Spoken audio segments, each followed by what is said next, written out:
With the former government, former premier, there was no movement, there was no support.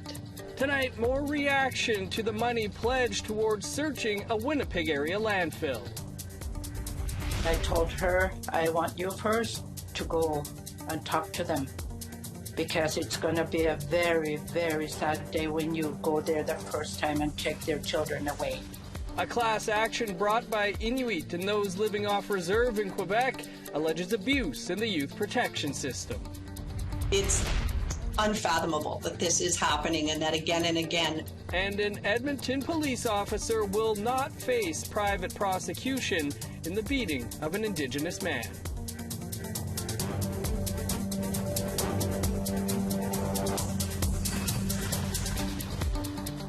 Good evening, I'm Dennis Ward. Welcome to APTN National News. The chief of Long Plain First Nation says she believes the incoming, the families calling for a search of the landfills now have a partner in the incoming provincial government. On Wednesday, there was finally some movement in the long-awaited search for the remains of at least 2 First Nations women believed to be in a landfill north of Winnipeg. Look, the federal government says they'll commit $740,000 to the Long Plain First Nation, where both women are from. The money will go towards training personnel in how to search the landfill and manage hazardous waste. Earlier this year, another study concluded that a search was feasible, but the progressive Conservative provincial government wouldn't support it. The newly elected NDP says it's important to try. Kyra Wilson is the chief of the Long Plain First Nation. With the former government, former premier, there was no movement, there was no support, which was unfortunate, and it was disheartening to have to deal with that. But what we do see with the new government, new premier, is they're willing to come to the table. They're willing to have those discussions. They're willing to bring forward solutions. And that's all we need, is we need somebody that's willing to collaborate and work together. And so I do see that with the NDP government. In Saskatoon, the 17th annual Sisters in Spirit Walk took place on October 4th in conjunction with several similar vigils across the country. Iskwewuk, a Witchy Widow Check, has been organizing the local Sisters in Spirit vigils since 2006 to support the families of Indigenous peoples who have lost a loved one. The walk started off with a flag raising and proclamation to help reassure families with missing or murdered loved ones that their family members are not forgotten. Group co-founder Darlene Okimesim Sikati says the search the landfills issue in Manitoba is important for groups like hers. To bring that awareness, remembrance, and supports of the families that are going through a missing and murdered Indigenous loved one, and especially in particular with the Search the Landfills conversation and experiences that are going on in Manitoba, and stories of successful searches in other landfills, that it was only right for Saskatchewan and Saskatoon to participate by being an ally and support to those families in Manitoba. To Alberta now, where the Crown Prosecution Service will not allow a private prosecution against an Edmonton police officer in an assault case against then 18-year-old Pacey Dumas. Dumas was kicked in the head by Constable Ben Todd in 2020, forcing him to have surgery to relieve pressure in his brain. In April, the Alberta Crown Prosecution Service declined to file criminal charges against the officer, even though the Alberta Serious Incident Response Team report indicated excessive force charges could be laid. Now the Alberta Crown Prosecution Service says the incident does not have a reasonable likelihood of prosecution. Heather Stanke is Pacey Dumas' lawyer. It's unfathomable that this is happening and that again and again the Crown is comfortable not putting this into a court of law. Let a judge decide. What was supposed to be a business venture for a Whitehorse couple has now become a nightmare. A popular downtown bakery may be closing its doors forever because of its close proximity to an emergency shelter. As Sarah Connors tells us, the bakery's owners are calling for action. This security camera footage shows people doing drugs outside of Alpine Bakery in downtown Whitehorse. Located just a few doors down from the Whitehorse emergency shelter, scenes like this are around-the-clock occurrence. Now, the bakery's owners say they've had enough. So shelter affects us in a business ruining way. After 7 years in business, Walter and Sylvia Streit are temporarily closing their beloved bakery. The couple bought the business before the shelter opened in 2017. They say disturbances caused by the shelter clientele are scaring customers away. Several times there's a lot of drug dealing on ours, so illegal actions, trespassing. If somebody doesn't find a toilet, he goes behind the fence or whatever. They were sleeping on just a piece of cardboard, and the shelter is right there. You can actually probably Wayne Emery lives near the shelter. He says shelter users are sleeping on his property because it's too dangerous to stay there. Now considered a low barrier shelter, he thinks it needs to return to a high barrier shelter in order to help address the situation. You know, well, what do we do? What do we do? And all they're doing is study after study. Go back to high barrier. Go back to what it was originally supposed to be, and I think it would at least help.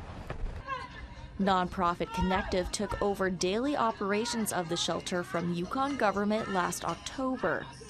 The organization declined an in-person interview, but said in a statement, "We know that these issues have been going on for many years, and we understand the frustration of local businesses and residents. We are committed to continuing to work with our partners to explore solutions to community safety issues, as well as opportunities to add to the housing continuum to better serve the many different needs of people experiencing homelessness." The Streits would like to see more police patrols and the shelter services move to different parts of the city away from the downtown core. They're hopeful the temporary closure will send a message to Yukon government, which continues to fund the shelter, that action is needed. The owners have since met with Premier Ranj Pillay to discuss the situation. They say he's personally pledged to solve the problem. Sarah Connors, APTN National News, Whitehorse. Still in the north, the federal government and the Kikitani Inuit Association this week announced almost $30 million for housing in northern Nunavut. According to the association's president, it's a sign of intergovernmental cooperation, working toward a common goal. Trevor Wright has more. This week, the Kikitani Inuit Association and the federal government announced nearly $30 million in new funding to go toward housing in Grise Fjord, Arctic Bay, Clyde River, Pond Inlet, and Resolute Bay. It occurred during the association's annual general meeting in Iqaluit, Nunavut. The investment is part of a larger funding pot announced for Nunavut housing to Nunavut Tungavik Incorporated during Budget 2022. But we also have $154 million that will cover the whole region. So our goal as QIA is to ensure that we represent each and every one of the communities on these important projects that will affect our people in the long run. The funding announcement is one part of a territory-wide push by multiple levels of government tackling the housing crisis. You know, as the Premier said, that the housing is a priority for the government, and this is us too is a priority for us to ensure that the people in Baffin Island have an adequate place. You know, it's not going to cover everything, but that will help a lot in the long run. In recent years, Inuit organizations have had more direct involvement in housing, says Akasuk. In the past, this was not done by QIA, but now the money is flowing in through ITK, through NTI, Alupikutik, on her team, and then it gives us a chance to strategize what we could do with the money that we're receiving. Trevor Wright, APTN National News, a calorie. Time for a quick break, but still to come, we'll hear from residential school survivor Norman Kistabish. Stay with us.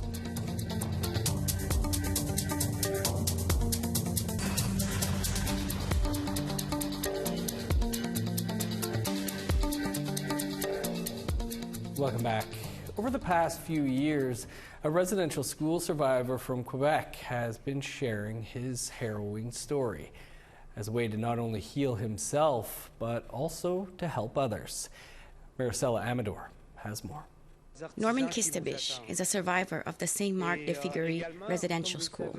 Recently, he was a speaker at the national gathering for unmarked graves held in Montreal. Kistabish recounted that he actually wanted to go to residential school because he wanted to join his older brother, unaware of the horrors that awaited him. He was just 7 years old.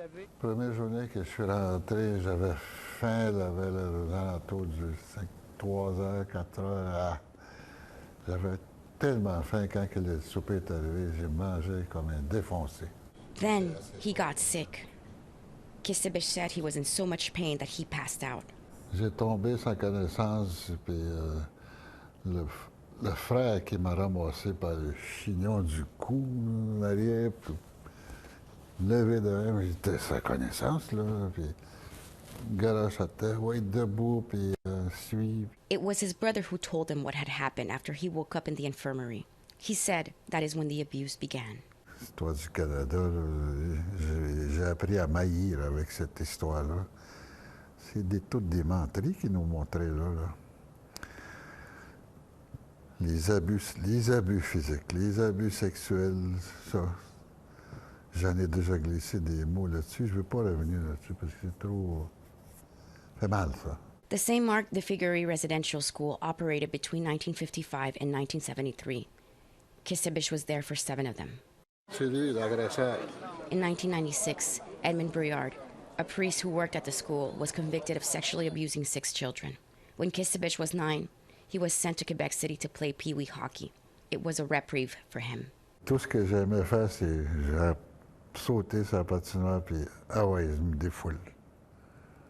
J'étais très bon en hockey dans ce temps-là, d'après moi, d'après les autres aussi.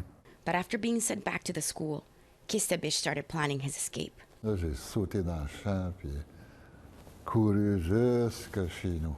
Following his escape from the school, Kistabish said his parents were shocked to see him. They were unaware of the abuse and scolded him for running away.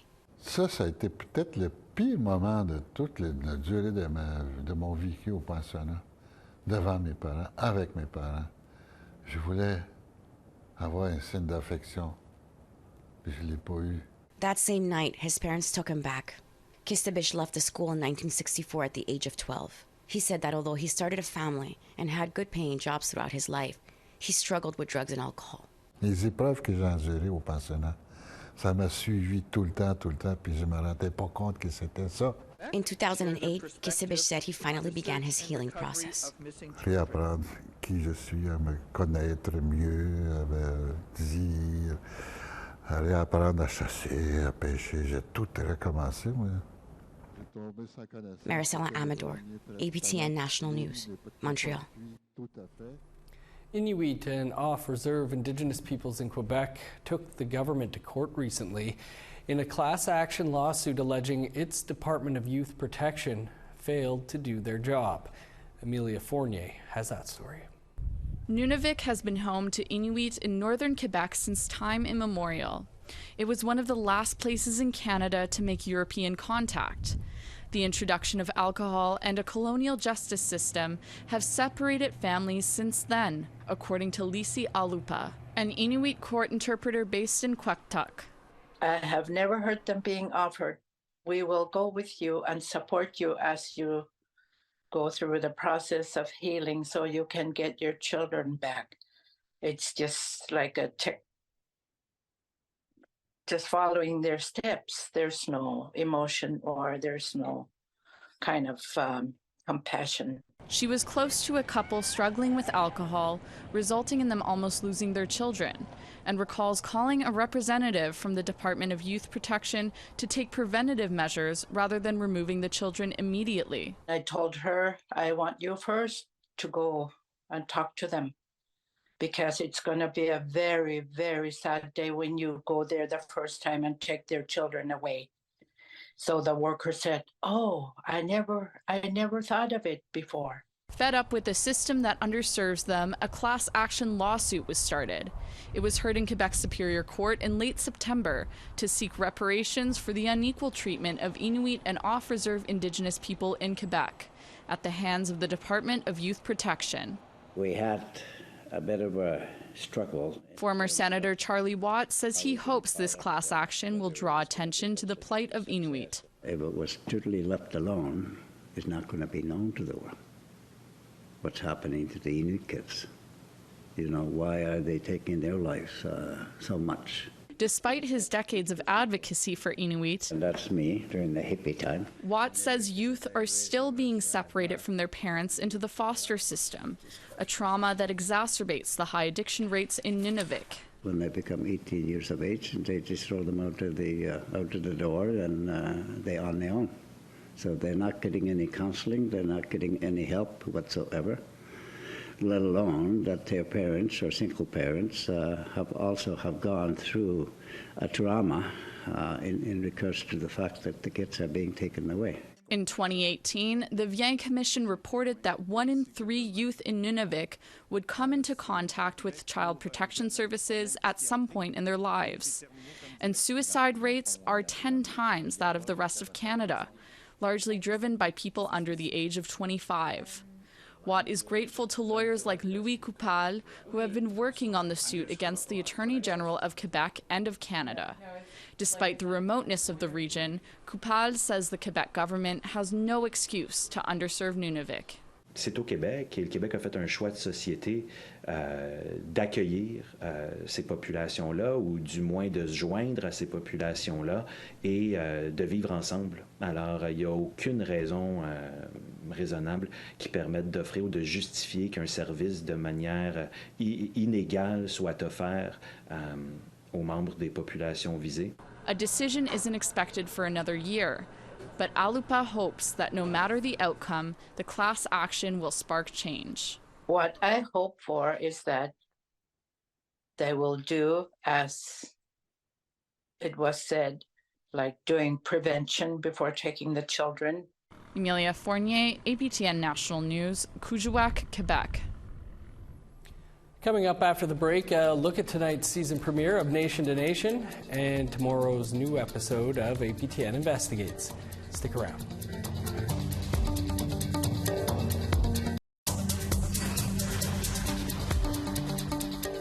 Welcome back. Time now for our photo of the day. This from an autumn drive down Highway 17 near Onion Lake, Saskatchewan. Thanks to Credence Grace for sharing this colorful photo. If you want to be featured as our photo of the day, you can email your pictures to share@aptn.ca. Now let's take a look at tomorrow's weather forecast. Starting on the East Coast, 23 for Halifax and Charlottetown. 10 with showers in Kuujjuaq, 17 and partly cloudy in Nain. 25 with showers in Montreal, 16 and rain in Chibougamau. 16 with showers in Sault Ste. Marie, 18 with rain in North Bay. 9 and rain in Thunder Bay, 7 with showers in Sioux Lookout. Showers and 9 for God's Lake, cloudy and 6 for the Paw. 10 with rain in Winnipeg, showers and 6 for Dauphin and Brandon. 8 with rain in Regina, 10 in Saskatoon. 11 in Meadow Lake, 7 in La Ronge. In northern Alberta, 19 in Peace River and Grand Prairie. Sunny and 21 in Edmonton, sun's out, and 19 for Lethbridge.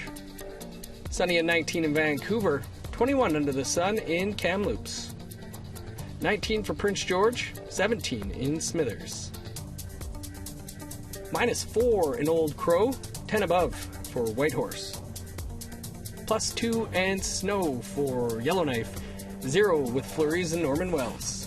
-2 and snow in Sax Harbor, partly cloudy and 2 below in Paulitac. 0 in Chesterfield, 2 above in Arviette. -5 with snow in Resolute, 3 below and snow in Joe Haven.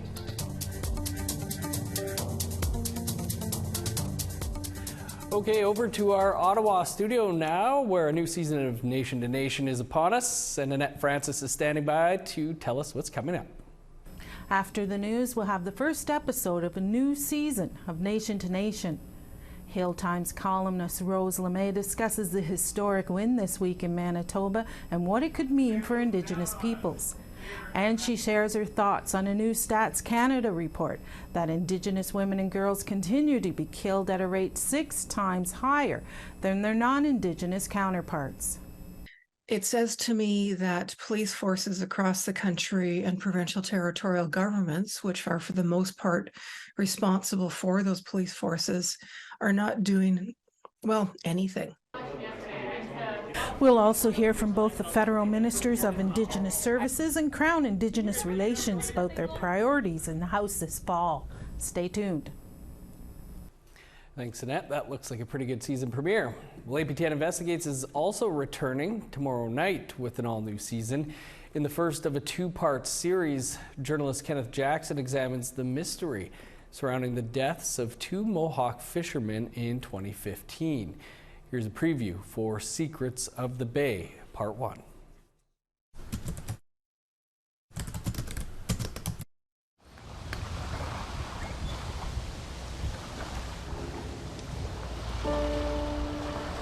So they said, like, we're only going out for like an hour. We'll spear a couple fish.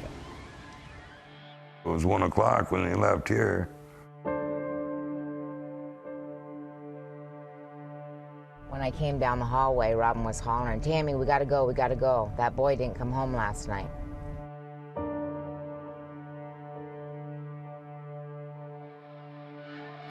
Everybody was looking. I mean, boats were out there. People was dragging with hooks.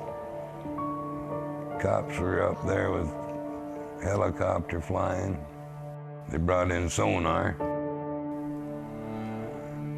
And they couldn't find them, so.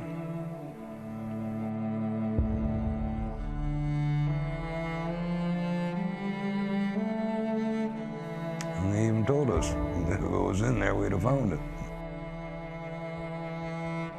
They said they are not in there. They gave me 110% guarantee. Police kept saying, "Oh, it's drowning, it's a drowning." They were stealing fish, it's a drowning. And we were saying, no, it's not. Like, those boys wouldn't have been doing that, and they both knew how to swim. I want the truth. Maddie and Ty deserve justice. They haven't got any justice, and there's no way that they'll be at peace until they do.